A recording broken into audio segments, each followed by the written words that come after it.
There are places in this world that look clean, bright, and new, but are built on bones. Steel towers standing proud against the sky, hiding secrets beneath their polished marble floors. Secrets that whisper when no one is listening.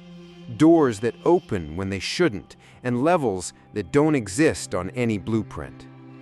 Welcome to Ghosts of Asia, where every story is born from real places, wrapped in silence, stained by belief, and buried under decades of fear. Tonight, we descend into the heart of Manila, to a luxury condominium with a cursed basement that was never meant to be found. They say it was sealed years ago after a tragedy the developers buried with concrete and cash. But one girl wanted to know the truth. She wanted to prove that B2 was just a rumor, just a story. She pressed the buttons, and the elevator went somewhere it was never designed to go. The footage came back, but she didn't. This is the story of what she awakened, a basement that was never a floor. It was a door. It started, like most horrors do these days, with a live stream. Trina Valdez was 17, a fast-talking, sharp-laughing ringette queen of late-night urban exploring. Her Streamscape channel had blown up over the past year. From abandoned hospitals to spirit box challenges, she went viral by never showing fear, at least, not on camera. That night, her viewers dared her to try something new, something local, something close. The rumor was simple. In the Belmore, a luxury condo in the heart of Manila, there was a floor that didn't exist. Not anymore. They called it B2. It had once been a second basement, until a construction accident killed 3 workers during foundation laying. A crane collapsed, concrete was poured too soon. Their bodies were never recovered. The company hushed it up. Lawsuits disappeared. The floor was sealed, erased from blueprints. No one was supposed to talk about it. But now, in dark corners of the internet, people whispered, "The elevator remembers." And if you enter a certain button sequence, 1, G, 2, closed door, B2, the building will take you somewhere it shouldn't. Trina accepted the challenge with a grin and her signature red lipstick. All right, Ghost fam, you asked for it. We're here, the Belmore, midnight. Let's see if B2 exists. She stood in the grand marble lobby, flipping her phone around to show the chandelier, the concierge desk, the empty silence behind her. The place looked pristine, polished, unhaunted. She turned back to the elevator. Honestly, I feel kind of bad disturbing the rich people, but hey, haunted condos are trending. The chat exploded. This is fake AF, Lo. Do the code. Ask the ghosts for rent money. Hope you brought a hard hat, girl. She laughed, stepped inside. The elevator was sleek, chrome, backlit buttons, soft jazz playing from invisible speakers. The kind of place that smells like new carpet and money. She showed the panel to the camera. No B2. It went from P2 to G to the numbered residential floors up to 28. Clean, normal. See? Told you, no B2, just rich people floors. But she did it anyway. She pressed 1, then G, then 2, held the door close button, and waited. Nothing. The lights blinked, the music cut.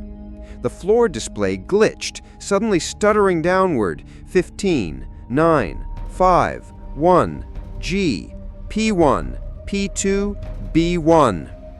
Then, flicker, flash, a new floor appeared, B2. It didn't look typed in. It didn't slide into view. It glitched, like code being forced to render something that no longer existed. Trina's mouth dropped open. She turned the camera to her face. Yo, did you guys see that? The chat froze. Her stream stuttered. The elevator gave a heavy groan. and began to descend, below B1, below anything that should exist. The overhead light dimmed to amber. The floor display stopped flashing and simply showed B2. A soft chime rang out. It didn't sound like the other floors. It rang slower, hollow, like something striking an old iron bell. The doors opened. Darkness. Not dim light, not a shadowed hallway. Pure black, like stepping into the mouth of something vast and empty. The camera attempted to adjust.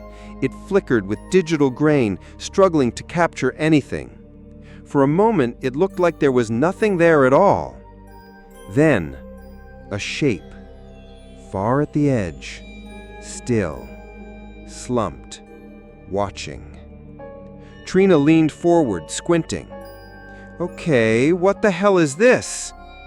Something moved. Just a twitch, barely perceptible, a shuffle, a drag. And then the screen cut to black. Her stream crashed. Comments died. The app shut down completely for all viewers.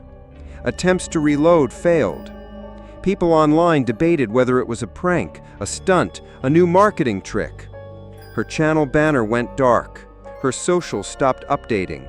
She didn't respond to texts. Her friend said she never came home. At 10:03 the next morning, security footage showed her entering the building. There was no footage of her ever leaving. Her phone was found at the front desk, placed carefully on the counter, locked, battery drained. Police were called. They found no traces in the elevator shaft. The basement floor had no access. The official building manager said plainly, there is no B2. That floor was sealed in 1999. The story should have ended there, but it didn't. Because exactly 24 hours after her disappearance, a new video uploaded automatically to her Streamscape channel. No title, no thumbnail, no music, no edit, no tags. Just a single, silent clip, 46 seconds long. It showed Trina inside the elevator, standing in the back corner, staring at the floor, breathing shallow. Her face was pale, her eyes distant, her lips trembled. She looked like she'd been crying for hours. Then, slowly, she raised her face to the camera, her voice barely a whisper. Don't press B2. It's not a floor. It's a door. Behind her, the elevator doors were still open. The darkness remained, but this time the black began to shift. A figure stepped forward. Its helmet was shattered, pressed into the exposed meat of its skull. Its arms were burned, blistered. One leg dragged behind it, twisted backward at the knee. Its lips were missing, but it whispered over and over as it moved closer. Help us finish building. Help us finish. Help us finish. The lights flickered. Trina didn't move.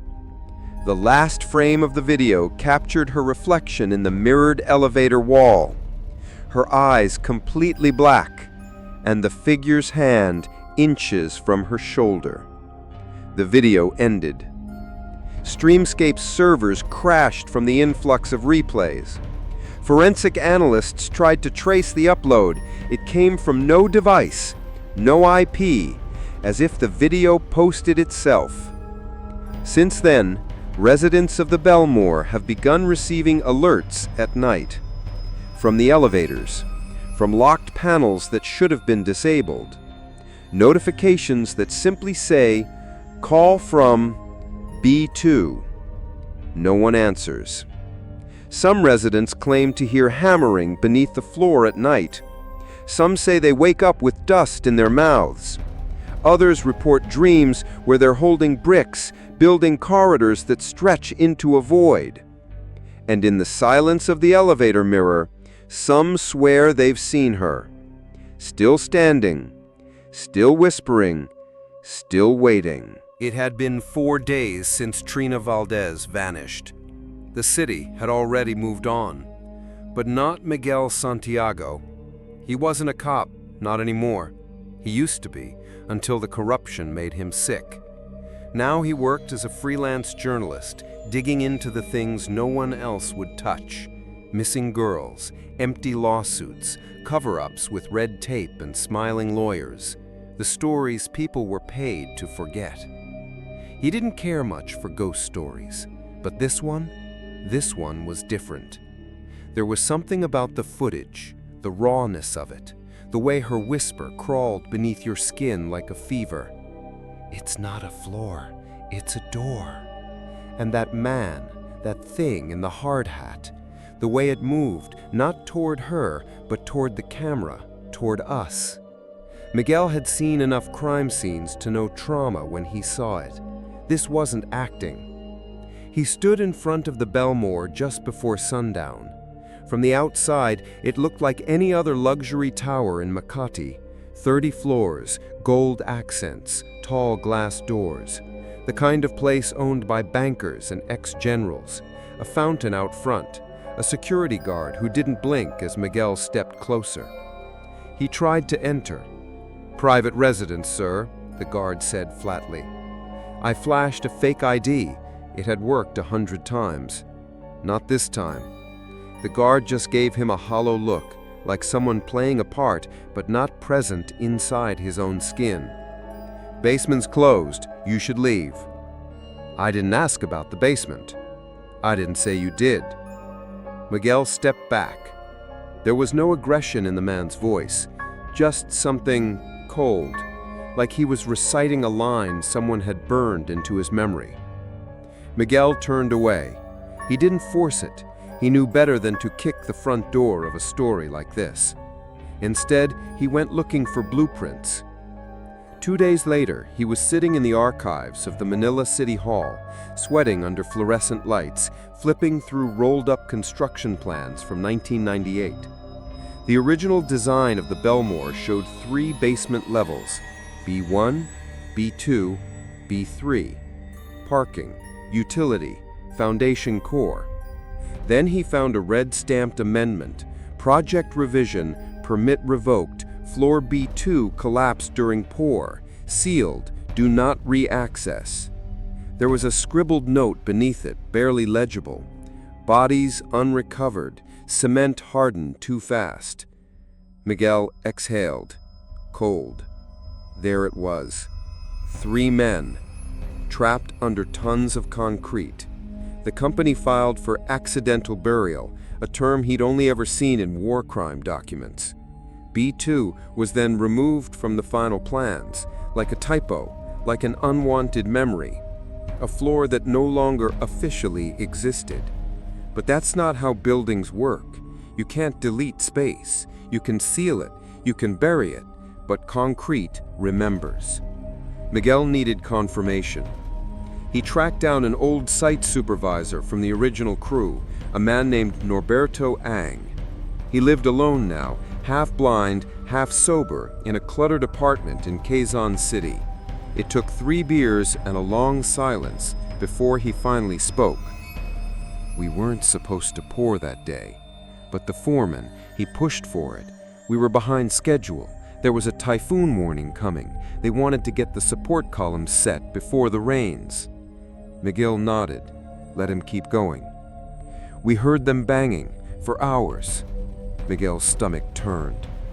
Why didn't they dig them out?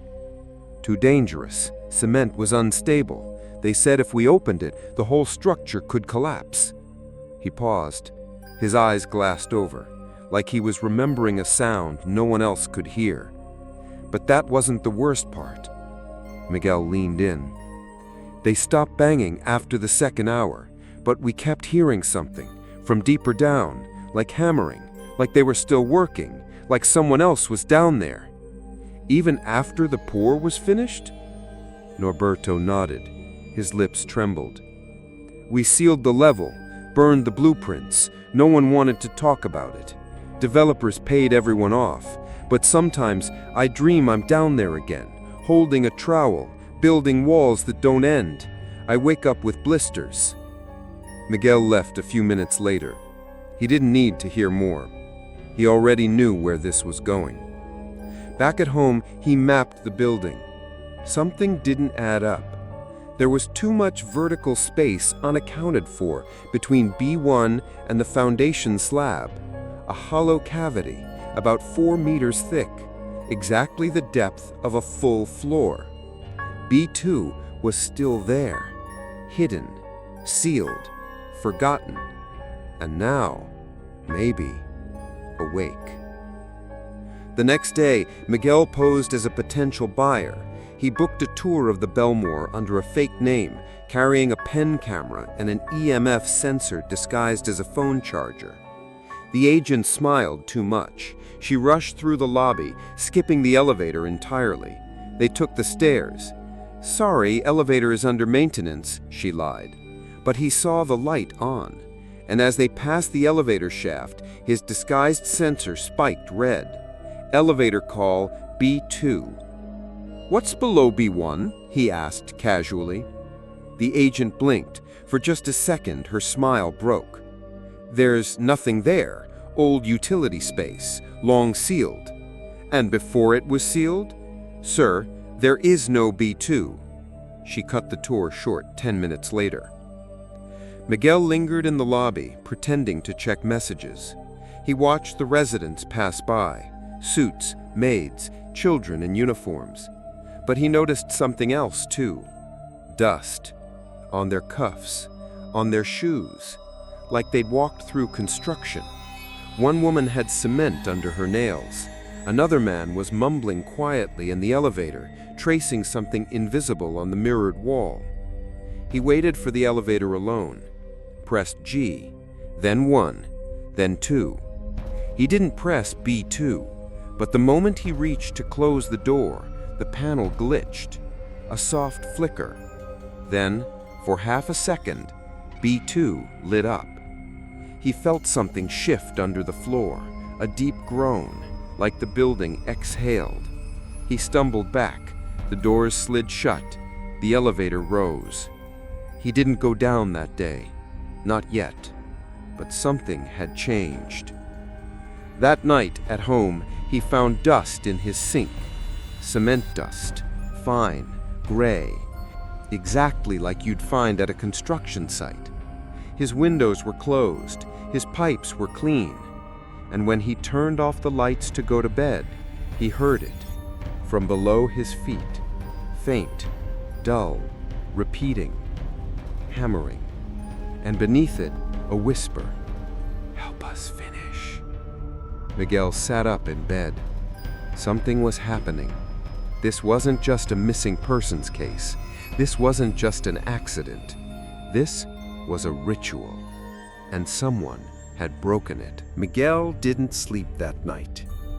He sat at his desk, replaying Trina's video on mute, frame by frame. The footage had already been dissected online. Overlays, filters, enhanced shadows, but no one had captured what he was seeing now. In the last 2 seconds of the clip, when the figure in the broken hard hat dragged itself forward, its mouth didn't move, but its jaw trembled, like something inside was trying to speak. Behind it, the darkness wasn't empty. It pulsed, like breath, like lungs, like something vast and alive. Miguel leaned closer. He froze the frame. Behind Trina's shoulder, there was a faint reflection in the elevator mirror. Not hers, not the figure's. A third presence, almost invisible, slouched, bent at the spine, a shadow with a rib cage. There were 3. He needed to know who they were. By morning, Miguel was sitting in the cramped hallway of a barangay office in Mandaluyong, flipping through ancient personnel records stored in warped folders. No digital backups, just dust and half-faded names. He found them. Ernesto de Guia, age 38, welder. Louis R. Manalili, age 27, general laborer. Santino or Tinoy Cruz, age 19, apprentice electrician. None of them had families powerful enough to sue. All three declared dead by misadventure. All three unrecovered. Their last known location, basement level 2, the Belmore construction site. Date of death, August 13th, 1999. It had been exactly 25 years. Miguel stared at the page, his throat dry. There was a note scribbled beside Tinoy Cruz's name. Boy was under, still hammering. He copied the records, folded them into his jacket. He needed to speak to someone who remembered them. He tracked down Ernesto's sister in Caliocan, a tired, soft-spoken woman named Lydia, now in her 60s. She lived above a bakery, alone. She invited him in, sat across from him, and placed a small black and white photo on the table. Ernesto and Louis standing on scaffolding, smiling. They were best friends, she said. My Kuya and Louis. They called themselves the foreman before the suits. They wanted to start their own business after that job. He asked about the accident. Lydia's voice lowered.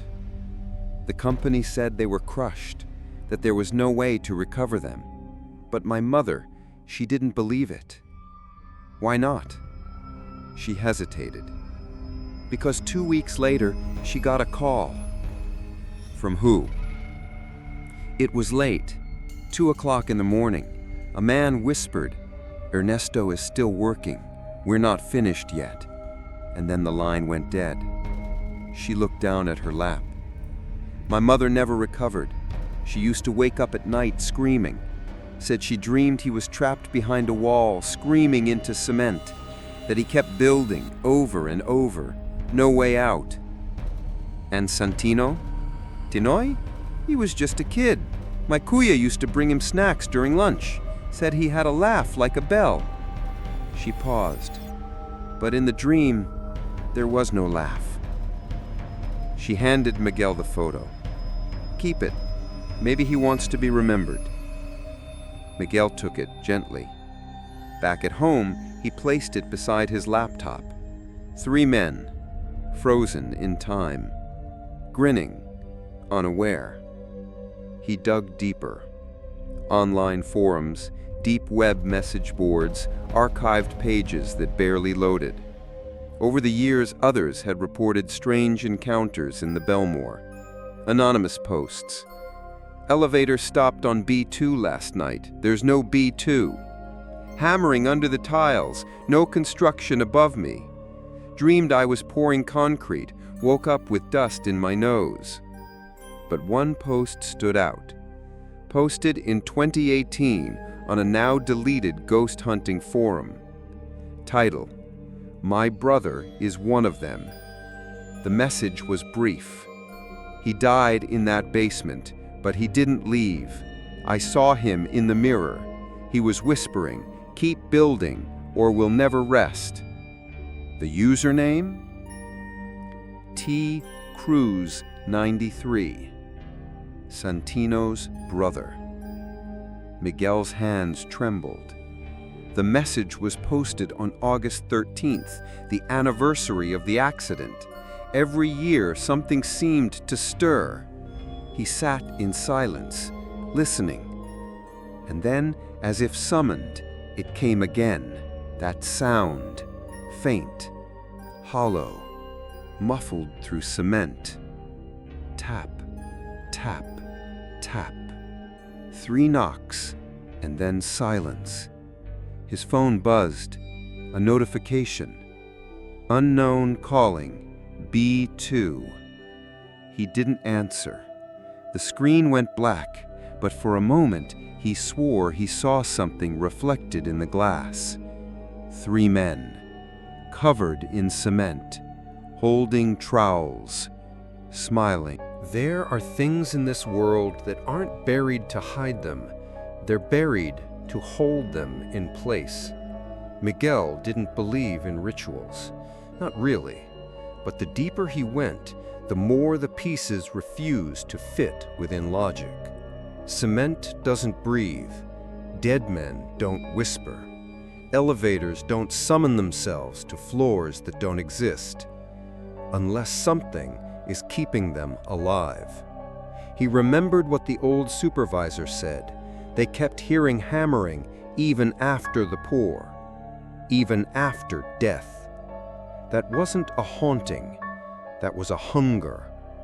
And something or someone had tried to contain it. Miguel needed answers no blueprint could give. He found them in the form of a faded name in an incident report. Don Andres Mabanta, listed as Spiritual Consultant, Foundation Crisis Team, 1999. He wasn't an engineer, not an inspector, not anyone with a license, just a line in the margins. Miguel searched until he found him, or what was left of him. Andres Mabanta had died in 2006, but his niece still kept his books. She lived in a narrow house behind a flower shop, filled with dust and silence. She welcomed Miguel with suspicion at first, until he said the word, Belmore. She went still, then nodded. Come. She led him to a small wooden chest at the back of the room. Inside, wrapped in old cloth, were 3 notebooks, handwritten, weathered, pages stuck together with age and incense oil. She placed them on the table and lit a stick of camphor. He never let anyone read these, not even me. But if it's happening again, then someone needs to understand why he did it. Miguel read slowly, page by page. August 1999. 3 dead, no retrieval. Engineers say to pour, but I feel the place breathing. I told them, you're not sealing a grave, you're sealing a door. August 15th, 1999. Brought the tools, old salt, red thread, clippings from their hair, taken from their locker combs, and earth from the nearest cemetery. I called on the names. I asked them to sleep. I offered mirrors to confuse their path back. I burned the sweat from their uniforms to close the loop. August 16th, 1999. They stopped hammering. Miguel's skin chilled. This wasn't just containment. This was a ritualized binding, a spiritual seal. Old magic, pre-colonial, the kind whispered about, but rarely spoken out loud. And it had worked, until someone broke it. Trina. She'd pressed the combination, 1 to G, to 2, to close, to B2. A forgotten ritual code. A summoning sequence disguised as elevator logic. It wasn't just about a floor, it was a ritual key, one designed to never be pressed again. Miguel read on. August 17th, 1999. I warned them, if the path opens again, they will not return as men, they will return as hunger. And then the final entry. August 19th, 1999. I buried the hard hats in 3 corners of the foundation, facing away from each other. Triangle seal. Blood offering from my own hand. No one must disturb them. Miguel sat back, breath shallow. The hard hats, 3, each in a corner, each a binding anchor. If disturbed, if unearthed, the seal weakens. If all 3 are broken, they return. Miguel turned to the niece. Did anyone ever dig there again? She hesitated, then nodded. 10 years ago, a plumbing fault. They sent a crew. They broke open one of the foundation corners. And the others? I don't know. But ever since then, Uncle's altar wouldn't stay lit. His mirrors cracked. And at night, I hear knocking. Always 3 times. Miguel stood. The seal was breaking. Trina's elevator sequence wasn't random. It was a ritual recursion. 1 to G, to 2, to close, to B2. In Tagalog numerology, those numbers weren't just coordinates. They symbolized beginning, grounding, separation, binding, and return. The girl had unknowingly performed the awakening, and now the spirits weren't just awake, they were building. Back in his apartment, Miguel noticed something strange. The corners of his ceiling had begun to darken, not with mold, not with shadow, but with dust, settling in triangular patterns, perfect angles, as if something beneath the floor had begun drawing through the walls. A new shape, a new foundation. He touched one spot and felt heat. Not warm, burning. He pulled his hand back, skin reddened. Then came the whisper, barely audible, right at the edge of his hearing. Finish it, or it never ends. He knew what he had to do. He had to go back to the building, not as a guest, not as a reporter, as a witness. Someone had sealed the ritual once before. Now he had to understand what it meant to break it. It arrived at 3:07 a.m. No notification, no scheduled post, no signature watermark. Just a file, unlabeled, 46 seconds long. Auto-uploaded to Trina Valdez's Streamscape account, even though the account had been inactive, disabled by the company itself after her disappearance. The title simply read, "Period." A single period. The thumbnail, black. But when clicked, it played, and what it showed, no one could explain. The footage begins with silence. No music, no intro, no chat overlay, just Trina. She's standing in the back corner of the elevator, facing away from the camera. Her hair is matted, damp. Her hoodie hangs from her shoulders like it's soaked. The elevator lights flicker slightly, dimmer than usual. The timestamp reads 03:07:02. She doesn't speak at first. She doesn't even move. Then, slowly, she lifts her head and turns. Her eyes are wide, bloodshot, the kind of wide that doesn't blink. There's something off about her skin, pale, blotchy, like the color has been drained beneath her eyes, as if she's been crying for days or years. Her lips part. The audio kicks in, but it's not her voice, not exactly. It's hers layered, multiplied, like a dozen versions of herself speaking in unison, just slightly out of sync. Don't press B2. Silence. The lights overhead blink twice. Her lips tremble. It's not a floor. Long pause. The camera shakes.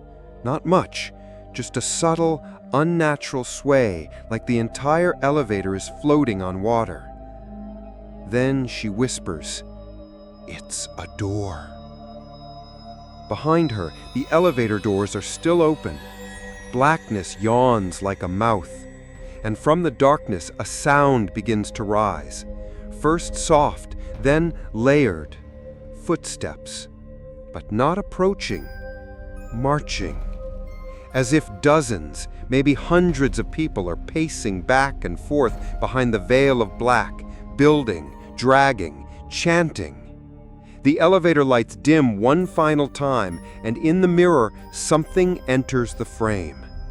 A figure.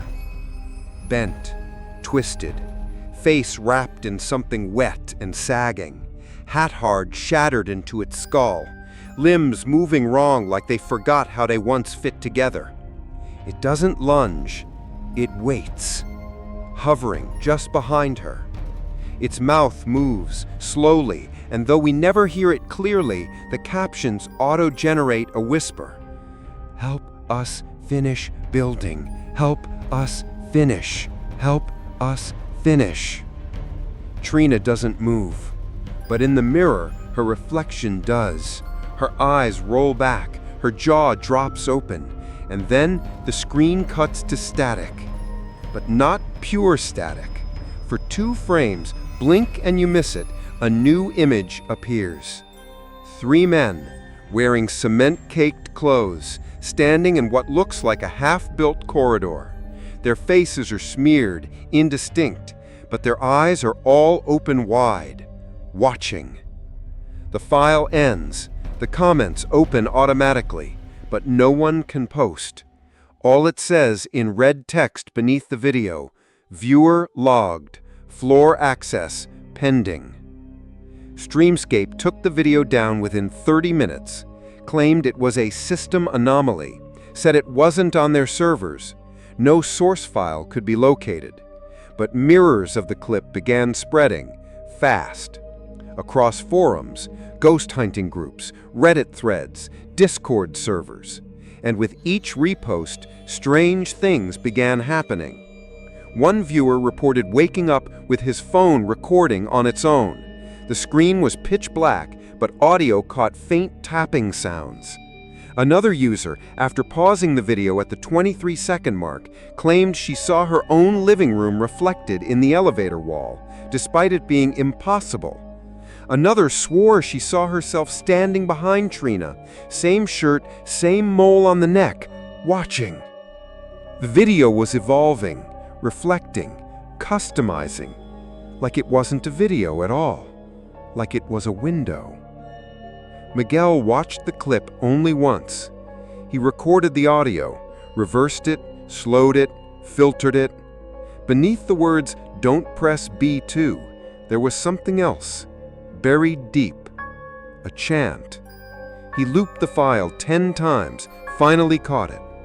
Para matapos ang simula, so the beginning can be finished. It wasn't just a message, it was a trigger. A digital ritual, a cybernetic re-incantation of what Don Andres Mabanta had sealed away with thread and sweat and sacrifice. This was a new invocation, disguised as content, and every person who watched it, every person who shared it, was helping break the seal, pixel by pixel, view by view, door by door. Miguel's phone vibrated again. Unknown calling B2. He let it ring. But on the 4th ring, his TV turned on by itself. The screen was black. Then a flicker. Trina's face. Mouth open. Eyes blank. And from the speakers, barely audible. Finish the building, or it will finish you. That night, someone left a box outside his apartment. No note, no return address. Inside were 3 things: a piece of rebar, a cracked helmet, and a small brick wrapped in red thread.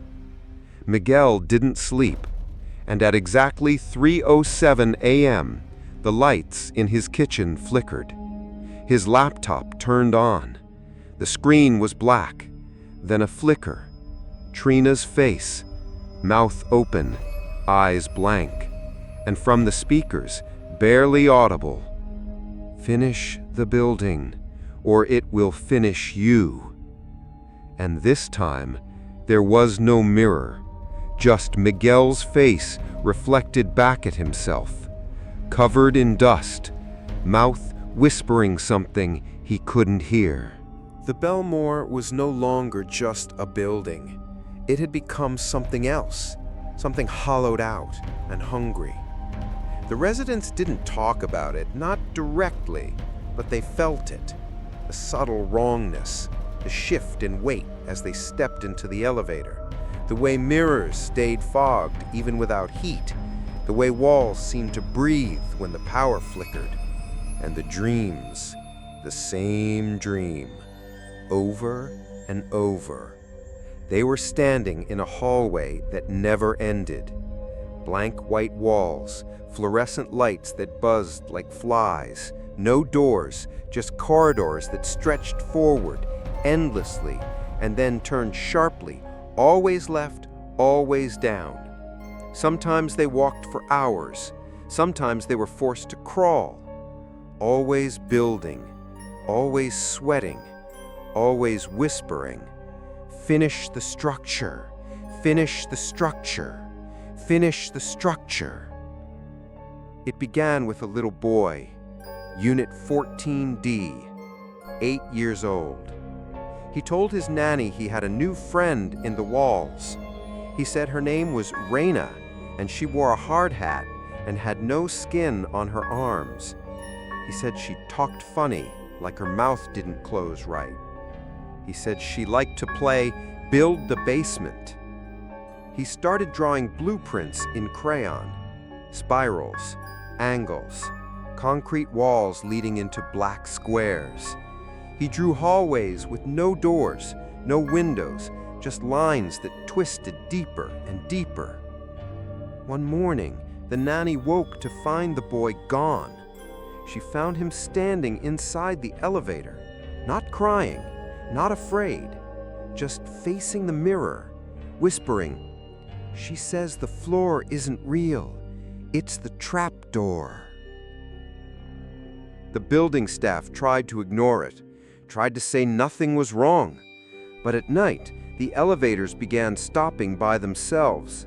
Doors would open, lights would flicker, and sometimes the hallway would look different, longer, narrower, less finished, as if the building was remembering a version of itself it had buried.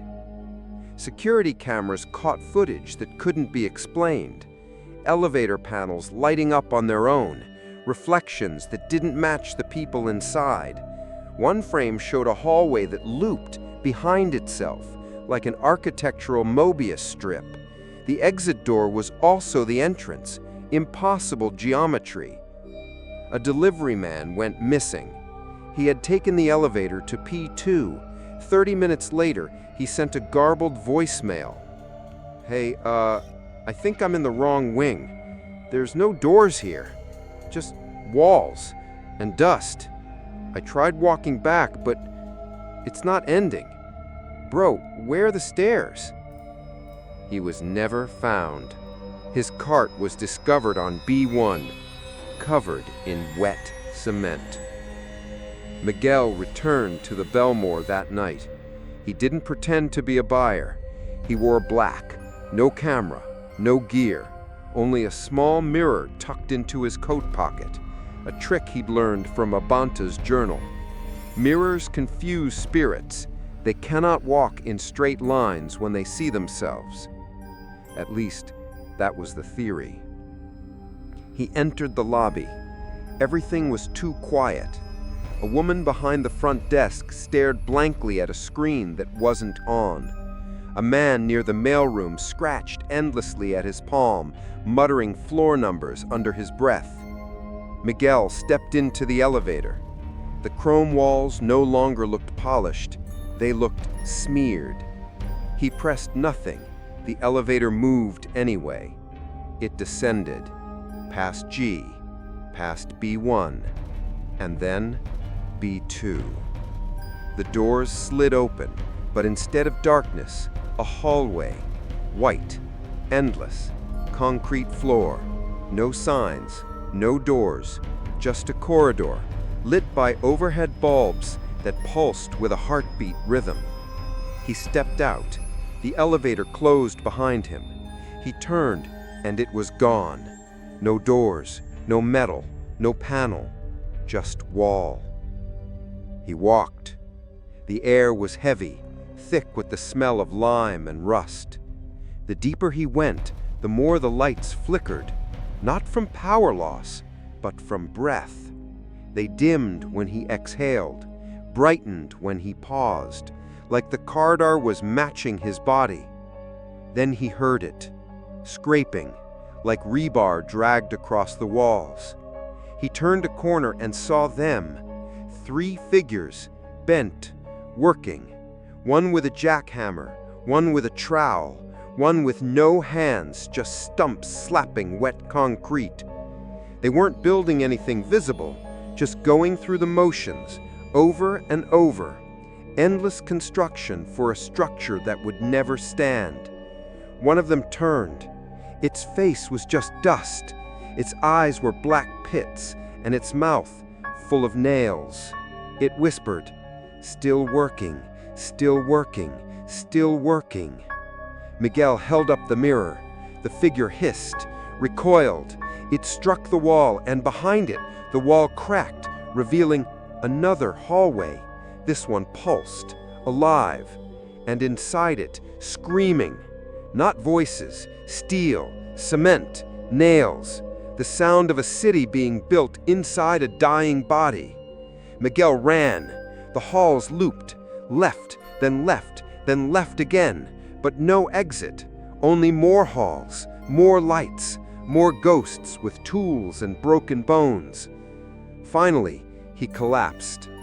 Dust filled his mouth, blood in his throat.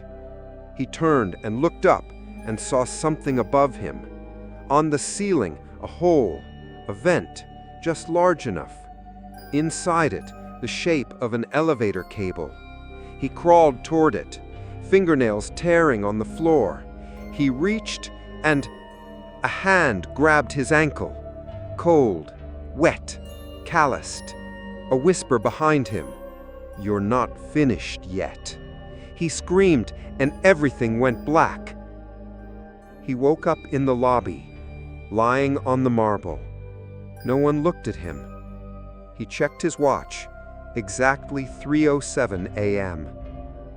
He sat up. His hands were coated in dust, and in his coat pocket, the mirror had shattered. That night, dozens of residents reported the same dream. They were all underground. Trina was there.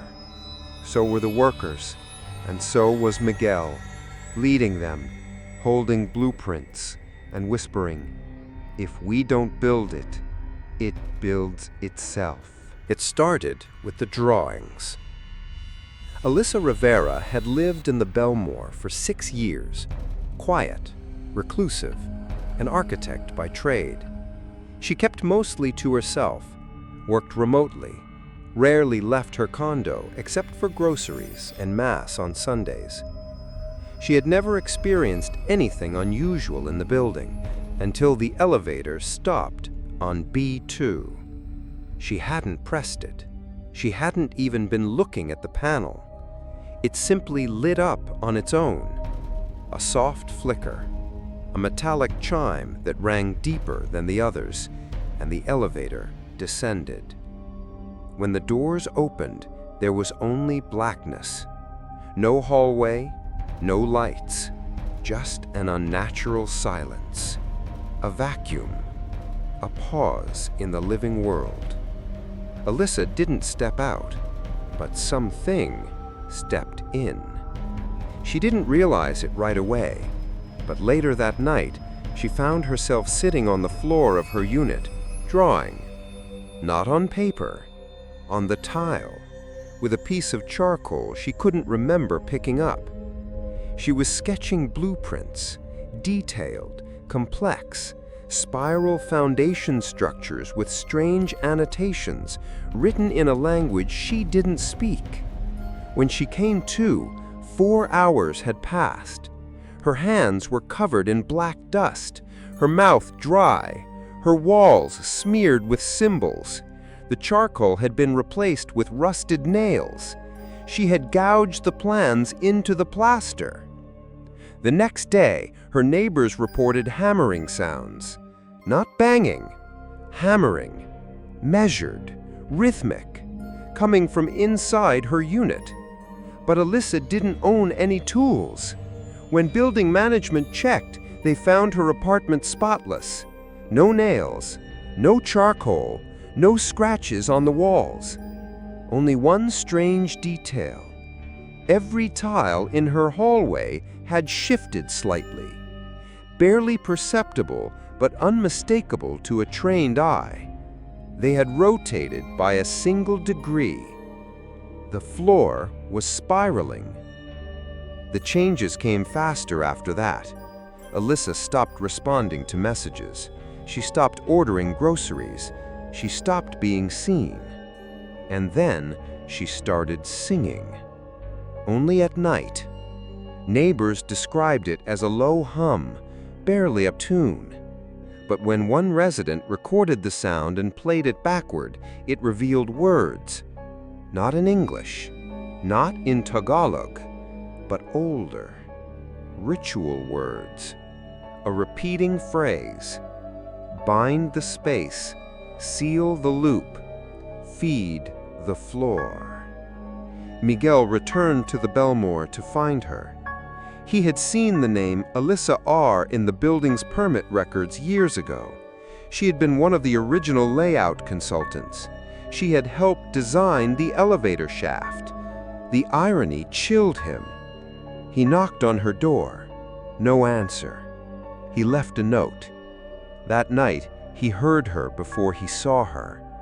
Alyssa was crawling down the hallway, hands black with dust, fingers raw. She was whispering to herself, dragging a sharpened tile shard across the wall, sketching a never-ending staircase downward. Down is the only way! Down is the only way! Down is the only way! Her pupils were gone, only white. Miguel stepped forward cautiously. Alyssa, you need help. She looked up, smiled. Her voice sounded layered, like Trina's had. I'm helping. Who? She tilted her head. The workers. They're still building. But the building forgot them, so now we remember them. She leaned closer. If you remember them, they don't have to stay down there. If you build, they let you go. Who let you go? She reached into her pocket and pulled out a small blood-stained brick. They gave this to me, said it's mine now.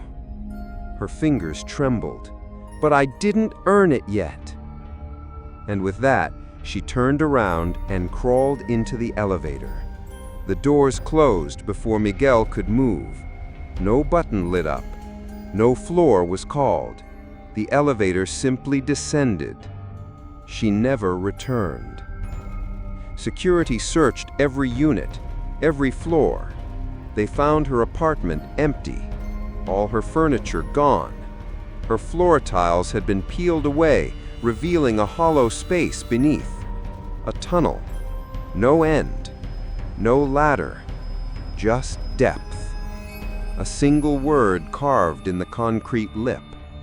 Continue. Days later, new reports began surfacing. Residents waking up with unfamiliar bruises. Fingernails cracked, dust under their eyelids. One woman claimed her son sleepwalked into the elevator and didn't come back for 20 minutes. He returned whispering blueprints and asking for a hammer. Another man was found naked in the parking garage, trying to paint chalk outlines of load-bearing columns on the pavement. He wept when security stopped him. I was so close, we almost had the next floor done. Miguel reviewed every incident. A pattern emerged. Each person affected had used the elevator after 3:07 a.m. He began sleeping during the day, staying up at night, listening, recording, and at exactly 3:07 each morning, the elevator would chime. Even when no one was inside, even when power was cut, the panel would light up on its own. B2. One night, Miguel received a package, No return address. Inside, a drawing. A blueprint of a staircase going down forever, just like Alyssa had drawn. At the bottom, a single door. And underneath, written in Trina's handwriting, "It's not a floor, it's a door." Miguel knew what this meant. Possession didn't come like in the movies. It didn't twist heads or summon Latin. It crept, inhaled, lingered.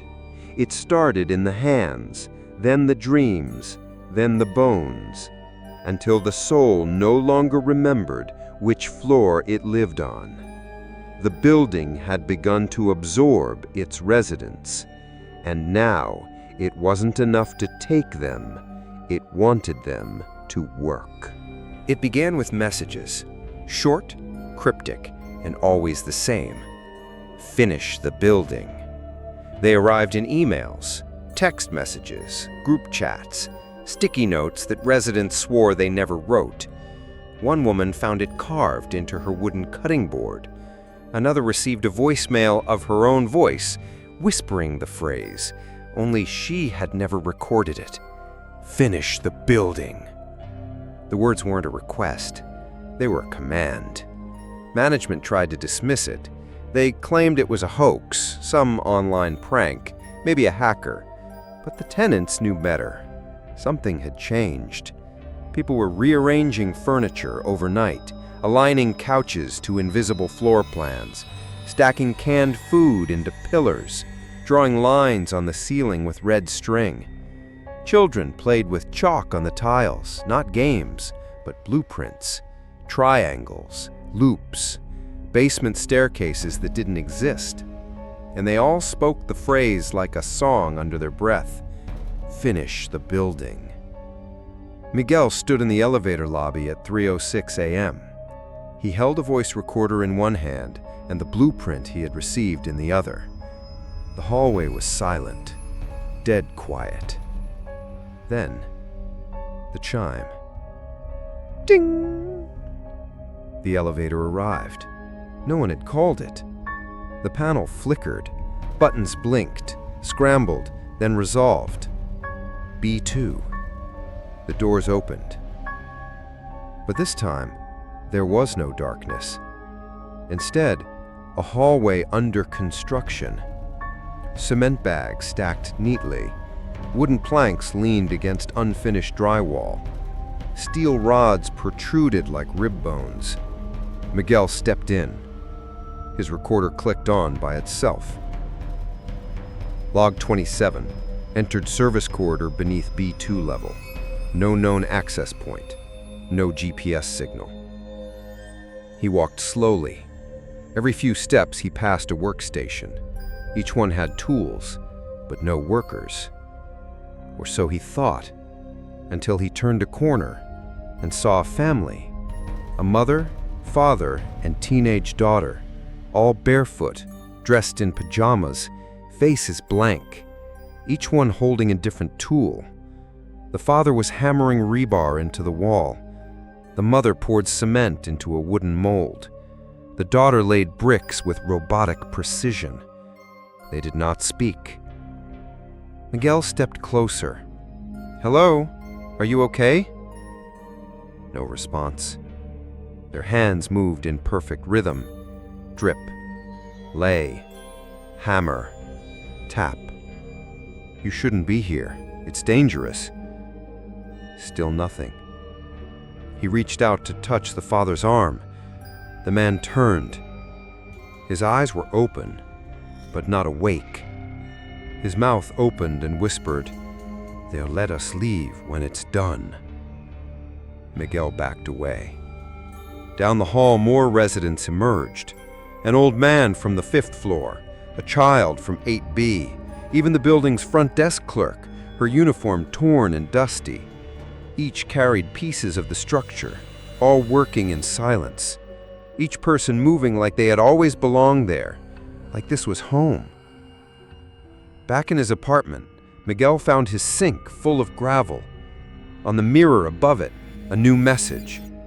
"Only those who work can rest." He flipped through his notes, cross-referencing Mabanta's journals.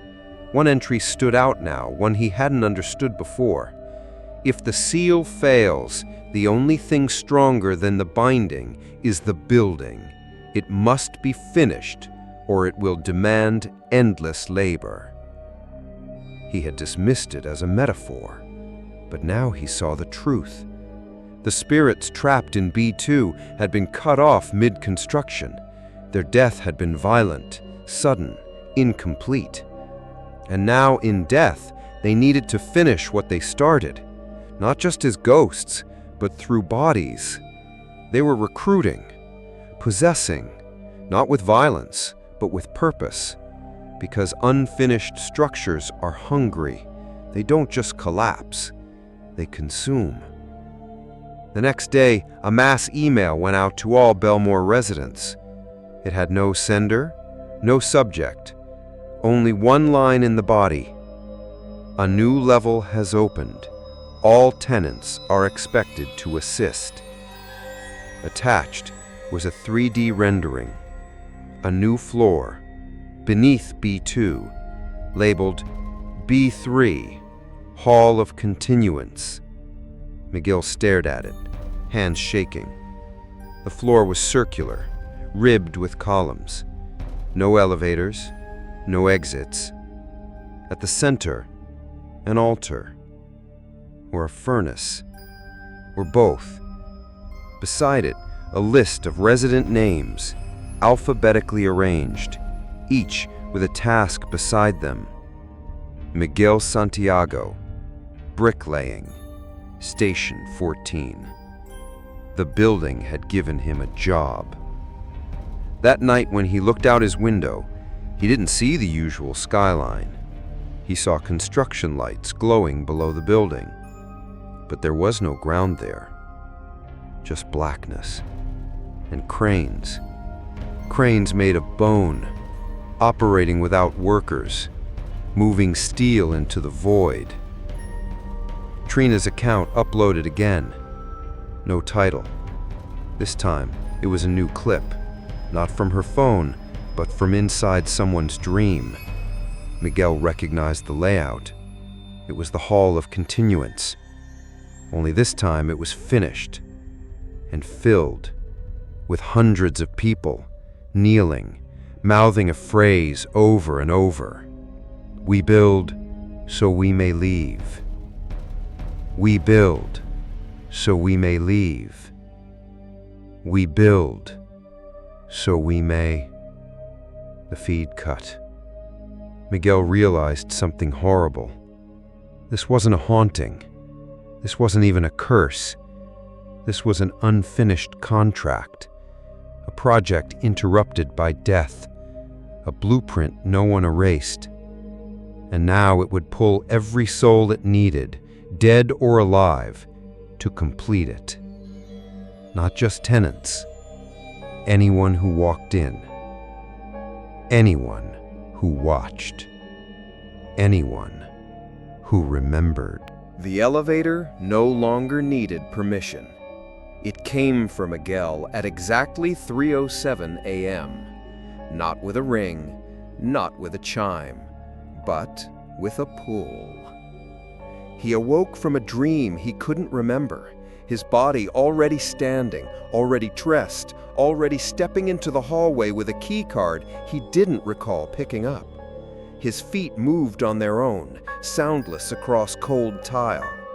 The elevator doors opened before he touched the button.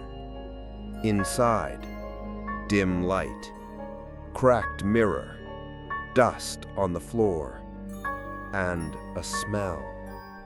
Concrete, mold, wet iron, like something old had just exhaled for the first time in years. Miguel stepped inside. The panel blinked to life. This time, there were no floor numbers. Only one option, a single red button. Descent protocol, override access granted. No fanfare, no explanation, just an open invitation. He pressed it. The doors closed. and the descent began. The elevator shuddered, not like a machine, like a rib cage closing. The floor indicator spun, not forward, not backward, but in symbols, archaic shapes, circles, nails, spirals. The lights flickered, then dimmed until only emergency glow strips remained. The soft jazz music that usually played was replaced with something else, dripping, and a chant, low, faint, repeating. He who descends becomes part of the frame. He who enters the frame becomes part of the wall. The elevator did not stop at B1, did not pause at B2. It kept going, lower, lower than any shaft should allow. Miguel looked at the floor. Dust was swirling in a spiral, as if the elevator was spinning on the inside, though the room felt still. He began to sweat, not from heat, but from pressure. The walls felt closer, the air heavier. His thoughts began to echo. And then the elevator stopped. A soft, final chime rang out. Ding! The doors opened. There was no hallway, no lights, no signs. Just a chamber. Wide, circular, poured concrete, damp and windowless. In the center, a staircase, spiraling downward into pure dark. Miguel stepped out. His recorder buzzed, but displayed nothing. His phone glitched, all contacts gone. The mirror in his back pocket shattered into dust. He was cut off. No signal, no time, only gravity. The staircase led him deeper. Each step was slick with condensation, dust, and something stickier. At regular intervals, inscriptions were carved into the wall. Only those who build may descend. Only those who finish may rise. He reached a platform and saw them. Faces in the walls. Mouths open in agony. Eyes half-formed in concrete. Fingers reaching out, frozen mid-plea. Not statues. People. Buried. Alive. Or something close to it. The walls whispered as he passed. One word over and over. Deeper. Eventually, he reached the bottom. But there was no floor. Only a room of mirrors. Cracked, cloudy, all facing each other. A single construction helmet sat in the middle. Broken, blood-stained. Beneath it, a tape recorder. It clicked on by itself. A voice, male, weak, cracking. If you're hearing this, you're beneath B2. It's me. I was the foreman, Ernesto, or what's left of him. We were pouring late. The company said to rush it.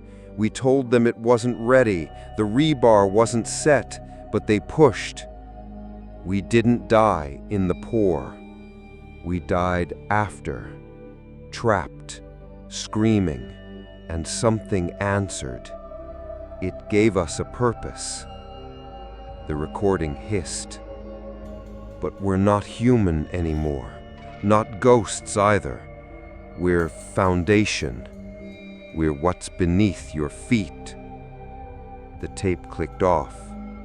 A panel in the far wall opened, revealing an even narrower staircase, lined with bones instead of bricks.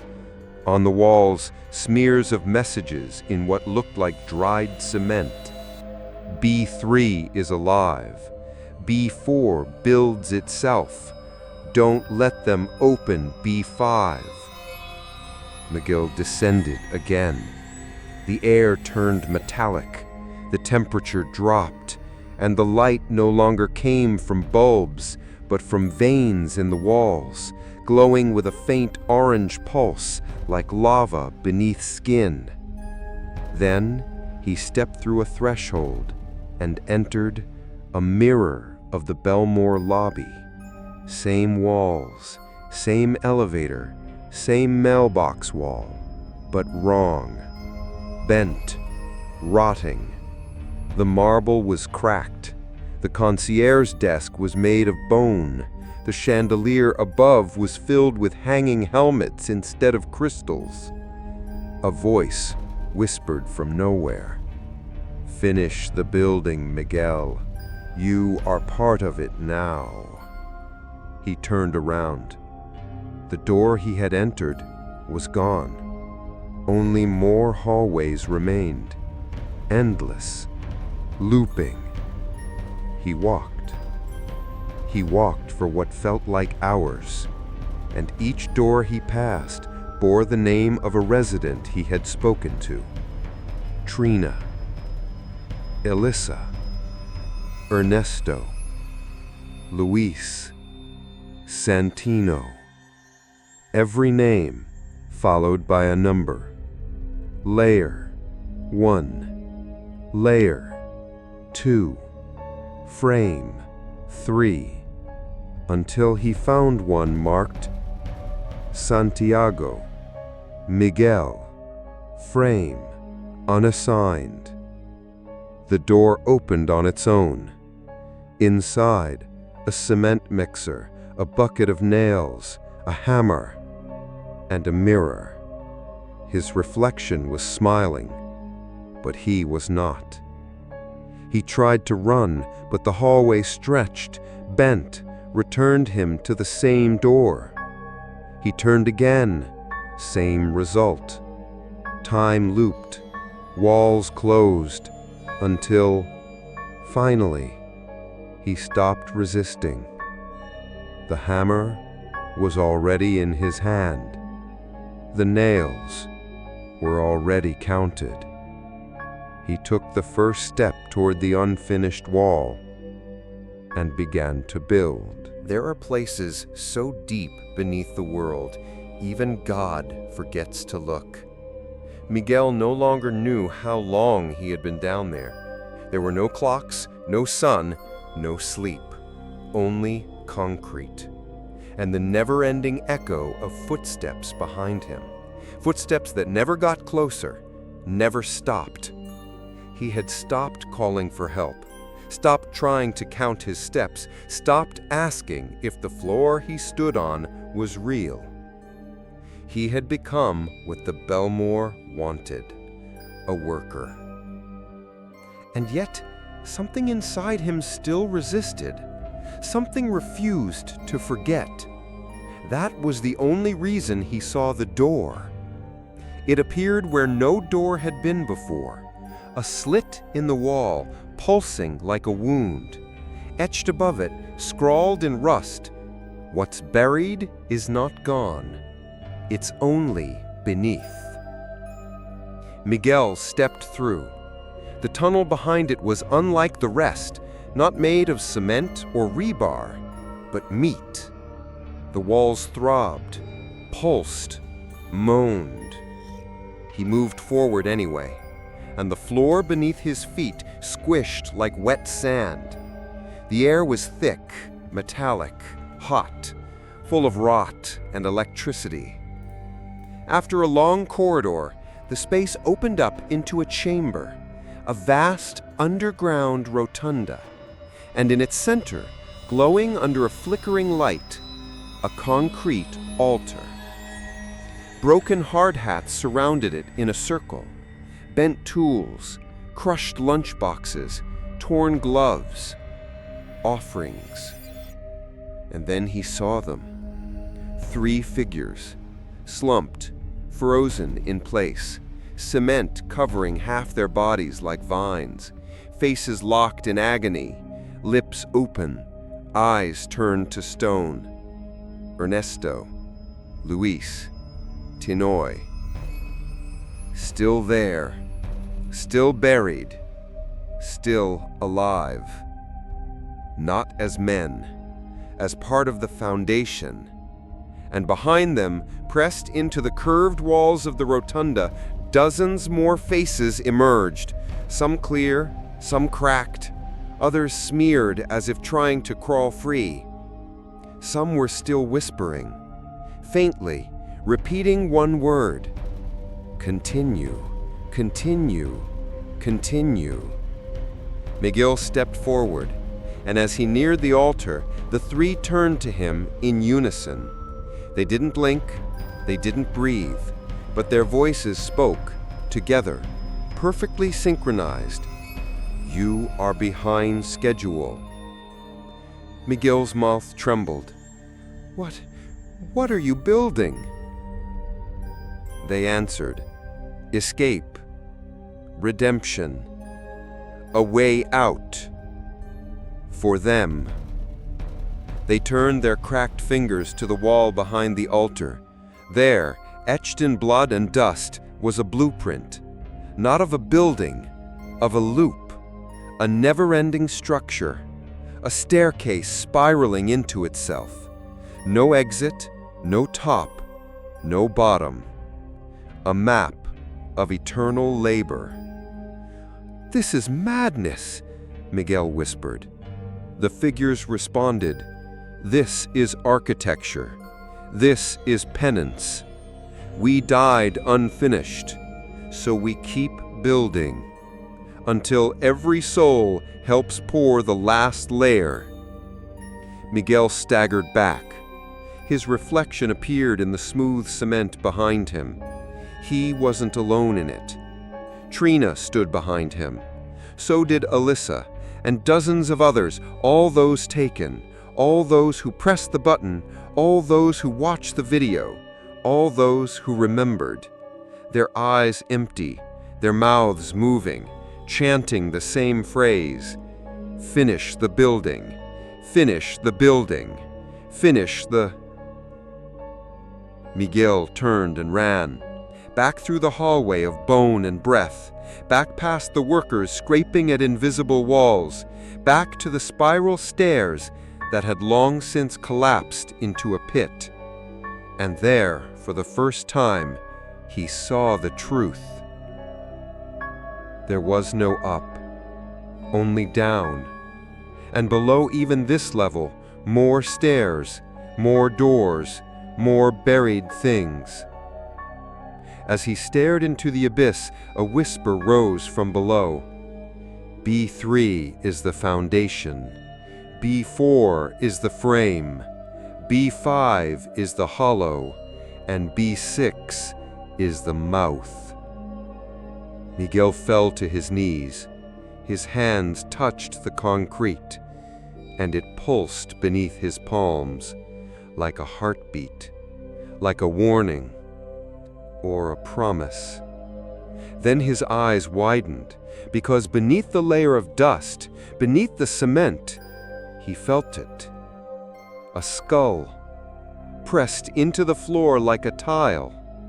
Hundreds of them, lining the entire rotunda, all facing up, waiting. Miguel rose to his feet. He picked up the hammer left near the altar. He held it, studied it, and whispered, "No more." Then, with a scream, he brought it down, not on the wall, not on the structure, but on the skull beneath his feet. The ground cracked. A sound tore through the chamber, not a scream, but the collapse of silence. The whispering stopped.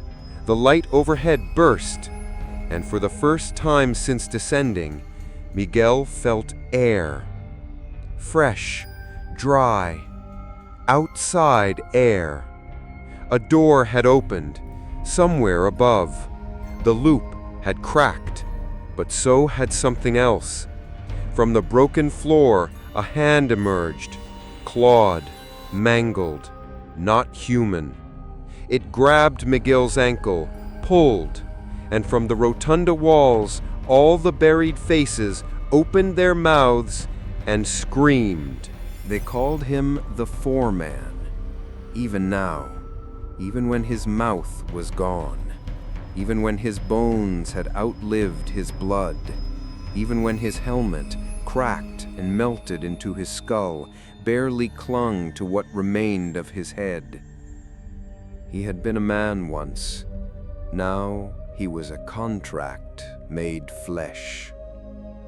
Miguel lay on the floor of the rotunda, barely conscious. His ankle throbbed where the hand had grabbed him. His ears still rang from the sound of the skull shattering. And then he heard it. A single, slow step, then another. The air grew heavier with each one, like cement being poured into his lungs. He turned his head. The blue helmet man stood at the threshold, 7 feet tall, limbs scarred with burns, splinters, and dried rebar twisted through his torso like a rib cage built from a blueprint. His boots left tracks of powdered bone behind, and his right arm, it dragged behind him, broken and useless, but still twitching, still trying to work. Miguel tried to speak, but the blue helmet man raised a finger to where his lips had once been. Shh. The sound didn't come from his mouth. It came from the walls, from below, from within. Miguel sat up, weak. What are you? The blue helmet man tilted his head, then stepped closer. As he moved, every surface around them began to twist slightly inward, as if the space itself was bracing under his presence. He placed something at Miguel's feet, a rusted trowel, and then, in a voice like wet gravel, "You're behind quota." Miguel swallowed. "I never agreed to this." The blue helmet man nodded slowly. "But you arrived. You entered. You pressed B2. Miguel shook his head. "No, I only investigated. I never—" "You remembered. You descended. That is enough. The building does not care about intention. It only cares about finish." The lights above flared, a deep orange-red glow, revealing that they were not alone. The walls were watching. All around the rotunda, the embedded faces of the buried had turned toward Miguel, eyes open, mouths closed, waiting. The blue helmet man stepped closer and whispered something that shook the ground. "Finish the work, or become the wall." Miguel backed away. His foot struck something hard. A brick, wrapped in red thread, identical to the one Alyssa had received, identical to the one in Trina's final stream, the signature brick of the contract. He remembered the line from Mabanta's journal. "They will each be offered one. If they lay it, they bind themselves. If they refuse, they rot in the hollow." Miguel looked up. The blue helmet man extended his hand, open, waiting. "Lay your brick, Miguel Santiago. We all did." Miguel stood trembling. "What if I say no?" The chamber shuddered. The faces in the walls moaned. The voice answered, "Then we will build you into the foundation, one brick at a time." Miguel looked down at the brick. His own name was etched into it, as if it had always belonged to him. He reached for it, paused, and clenched his fist instead. "No, You're not building escape. You're building a prison." The blue helmet man's posture straightened. His ruined mouth cracked open wider. "And yet you walked willingly into it." Miguel stepped back toward the shattered skull he had broken earlier. He raised the brick high. "If I can break one, maybe I can break the rest." And with a roar, he smashed the brick against the altar. A loud crack echoed through the chamber. The altar split down the middle. From within it, not blood, not dust, but screams, trapped, echoing, hundreds of them. The blue helmet man staggered, the faces in the walls twisted in pain. Miguel saw his chance. He ran. The elevator shaft was waiting, open, unnatural, and at its base, a single elevator car, blinking faintly. No buttons, only a handwritten note on the mirror inside. "Up is only earned." Miguel stepped in.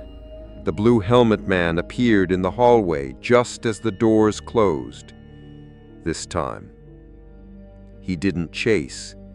He only watched and said, "You will return." The elevator rose and rose and rose. And when it stopped, the doors opened into Miguel's apartment, exactly as he had left it, except for one thing. The mirror on the wall now bore a crack, and in the center of it, the reflection of a blue helmet. When Miguel woke, it was daytime. Sunlight filtered through his windows like nothing had happened. Birds chirped faintly in the distance. The city moved on outside. Traffic, horns, a bicycle bell. Everything looked normal, but nothing felt the same. He didn't remember falling asleep, didn't remember getting out of the elevator. And when he looked in the mirror, something stared back at him that wasn't quite his own reflection. A faint outline, like blueprints drawn in reverse behind the glass, like walls inside his skin. He touched his cheek, felt dust. His apartment had changed, not drastically, not enough for someone else to notice, but enough for him. The walls were off by a centimeter. His kitchen tiles were rotated slightly counterclockwise. There were faint lines on the floor, not scratches, but markings, guidelines, like something beneath his home had started drawing, measuring, building. That night, his lights flickered, not all at once, one by one. The hallway first, then the kitchen, then the bedroom. The overhead fan stopped, and in the silence, he heard it again. A whisper, not from the walls, from inside them. "You left before it was done. You broke the brick, but the foundation remains. Finish the building." Miguel stepped out into the hallway. His neighbors' doors were all open, but no one was inside. He passed Unit 14D, the boy who'd drawn spirals in chalk. The drawings were still there, but now they continued onto the walls, upward, into the ceiling, down the hallway, overlapping like veins. He turned a corner and found the mailroom. Every mailbox had been relabeled, not by unit number, but by task. Framing, rebar crew, tile layer, surface polishing, ghost flow coordination, cement reinforcement, outside soles. Miguel's name was there too. His label? Recall unit, witness stabilization. He didn't understand what it meant, but the word witness made him shiver. When he stepped outside into the street, the world tilted. Buildings were wrong. He hadn't noticed it before, But now he saw the same lines across the sidewalk, on the lampposts, etched faintly into traffic lights and trash bins, guidelines, like the city was being overlaid with a second set of instructions, and he wasn't the only one who saw them.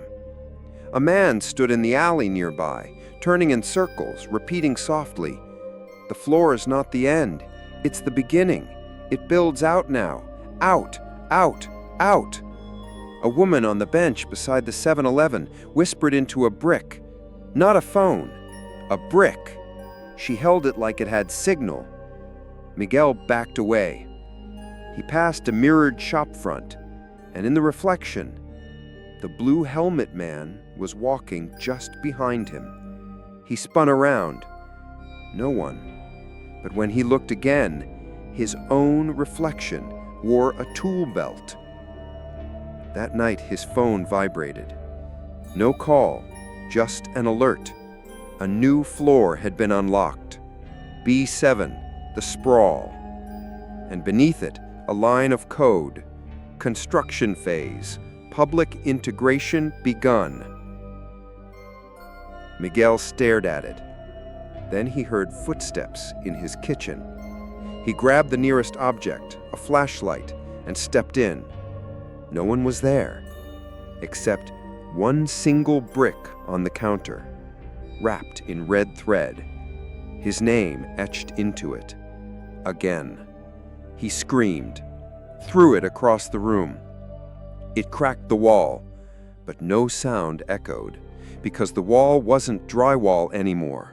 It was cement, fresh, still curing. And as the silence returned, Miguel finally understood. He had not escaped. He had only reached a higher floor of the same building. The Belmore hadn't ended under the city. It was expanding outward and inward, everywhere. Everywhere someone watched Trina's video. Everywhere someone remembered the phrase. Everywhere someone dreamed in blueprints. The building was growing through people, through memory, through obedience. In the following days, Miguel wandered the city. Everywhere he saw signs. A billboard under construction, behind it the frame of a spiral staircase. A subway entrance suddenly sealed off for maintenance, but through the gate he glimpsed a floor labeled B3. People walking like nothing was wrong, some whistling that same rhythm. Hammer, trowel, lay. Hammer, trowel, lay. And all around him, posters began to appear. White background, red font, no logo. Only 3 words. Finish the building. Back in his apartment, Miguel tried to pack, to escape. But the moment he reached the door, the knob turned hot. The hallway had vanished, replaced by a blank corridor. Fresh paint, new wiring, a sign overhead, zone, internal expansion. He was inside again, deep inside. And this time, he hadn't pressed B2. The building had pressed him. The stream began at 3:07 a.m. No one started it. No one scheduled it. No thumbnail, no title, no notification. It simply appeared on Trina's channel, on Miguel's socials, on hundreds of unrelated feeds, playing simultaneously. One source, thousands of mirrors. The title bar read, "Frame completed, uploading witness." It opened inside the elevator, just like the very first stream. But this time, it wasn't Trina. It was Miguel, standing in the corner, wearing the same black hoodie she once wore. His eyes were open, but distant, blank. His hands at his sides, mouth shut. At first, then he turned to the camera, slowly, like something had told him this was the moment. The lights above flickered, and his lips parted. His voice was quiet, calm, but beneath it you could hear others, layered, male, female, dead, building. Don't press B2. A pause. It's not a floor. Longer pause. It's a door. Then he stepped aside, and the camera tilted on its own, as if it had hands, as if it had always been alive. And into the frame they came. All of them. The builders, Ernesto, Louis, Tinoy, Alyssa, the boy from 14D, the concierge, the woman with the brick phone, Trina. Every person who ever touched the spiral, every witness who refused to forget. They crawled, walked, limped, and rolled into view, each one carrying tools, each one mouthing the same phrase, "Help us finish. Help us finish. Help us finish."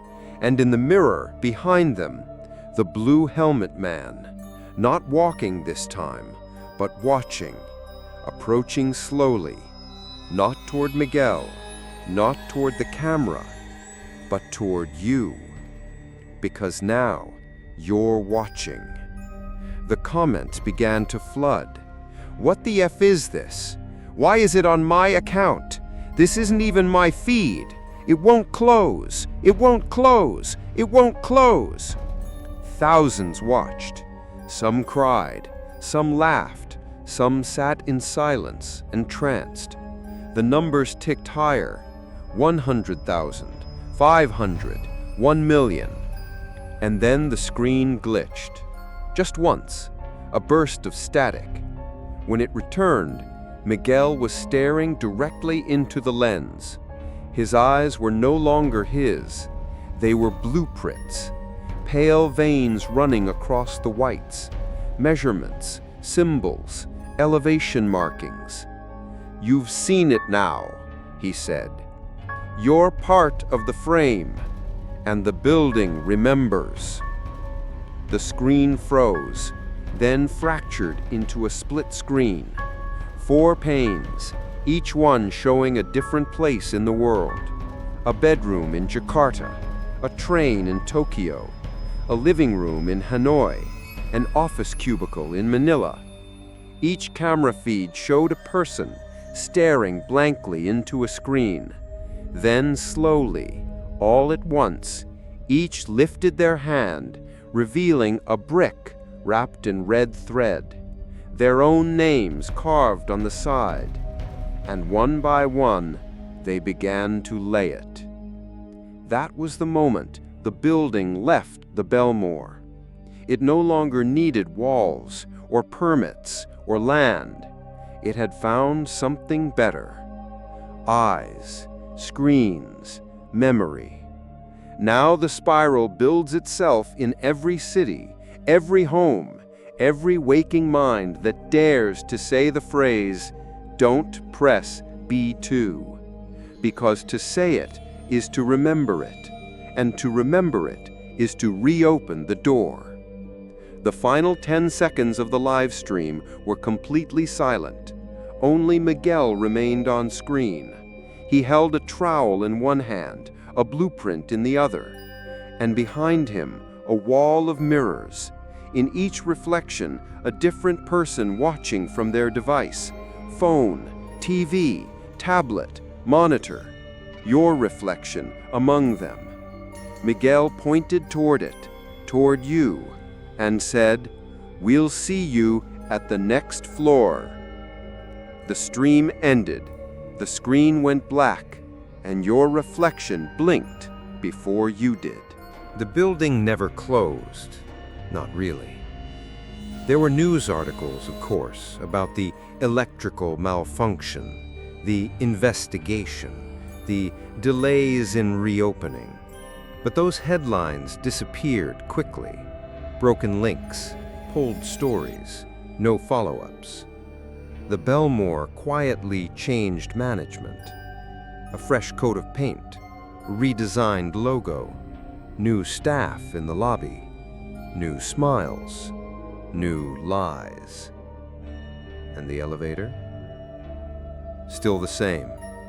Polished chrome, mirrored walls, unchanged. Except now the button for B2 wasn't missing. It had simply been absorbed. 6 months later, a young couple moved into Unit 12A, Raphael and Liza. They were newly married, looking for their first home in the city. The listing had been too good to ignore. Spacious layout, high floor, premium amenities, all at a fraction of market rate. The agent shrugged when asked about the price. New management, they were just eager to fill units. No mention of what had happened before. No mention of Trina, of Miguel, of the others. That history had been paved over, one thin layer of cement at a time. Their first nights were uneventful. The view was stunning, the neighbors quiet. The elevator always came fast. Except Yana, their daughter, started waking up at odd hours, at 3:07 a.m., every night, without fail. She'd stare out the window or sit on the floor drawing. Her sketches were strange. Staircases that folded in on themselves, rooms with no doors, cranes made of fingers. One morning, Raphael found her scribbling blueprints in red crayon. He asked what she was drawing. Yana looked up, smiling sleepily. "They gave me a job." "Who did?" "The people downstairs." On the fourth night, Raphael took the elevator alone. He was heading to the parking level, but before he pressed anything, the button for B2 lit up on its own. He frowned. There was no B2. He'd checked, but there it was, illuminated, waiting. The elevator didn't move. It just hummed softly, like it was remembering. Raphael pressed G. Nothing. The panel flickered, and then, without warning, the elevator descended. He reached for the emergency stop, but it didn't respond. The floor indicator began to spin. Not numbers, symbols. And then, with a soft chime, ding, the doors opened. Only blackness waited outside, and something breathing. He didn't step out, but when he looked into the mirrored wall beside him, he saw himself holding a brick wrapped in red thread. He never told Liza what happened, only said he must have pressed the wrong floor. But that night he found dust on his pillow, fine gray, like from a bag of cement. And Yana? She was still awake, drawing, now in perfect symmetry, blueprints for something massive, something circular, something underground. A few days later, a flyer appeared in the lobby. It hadn't been there before. Simple, white background, no logo, only this. Now hiring, Unit B2. Entry-level laborers needed, flexible hours, tools provided. Applicants must be willing to work below ground. Interviews at 3:07 a.m. No elevator access required. Liza tore it down, but the next day 3 more flyers appeared. In the mailroom, the stairwell, their bathroom mirror. That night, Raphael heard hammering. Not from above, not from the neighbors, from beneath the floor. Rhythmic, endless. He opened the front door. The hallway was gone. replaced by scaffolding. Dust in the air, wooden beams reaching through the walls like ribs, and in the distance, an elevator door, half-built, still wet with cement. And beside it, a man wearing a blue helmet, smiling, holding out a trowel. In the morning, no one believed him. The hallway was normal again. The elevator worked. No hammering, no dust, only one new detail. The B2 button was now visible, permanent. And when Liza pressed it, it didn't light up, but a message flashed on the screen. You've already applied. Now, the building never sleeps. Residents report hearing construction sounds late at night. Blueprints appear in dreams. The word finish is found scratched into door frames, underneath plates, in the pattern of water on the shower wall. They're all helping now, even if they don't know it, even if they're just remembering. Because the Belmore doesn't need a basement anymore. The building grows where it's remembered. It builds through attention, through repetition, through you. The final flyer reads, "Welcome to Unit B2. Your position is confirmed. Please report to your assigned station. Check the mirror for directions. Construction will resume shortly."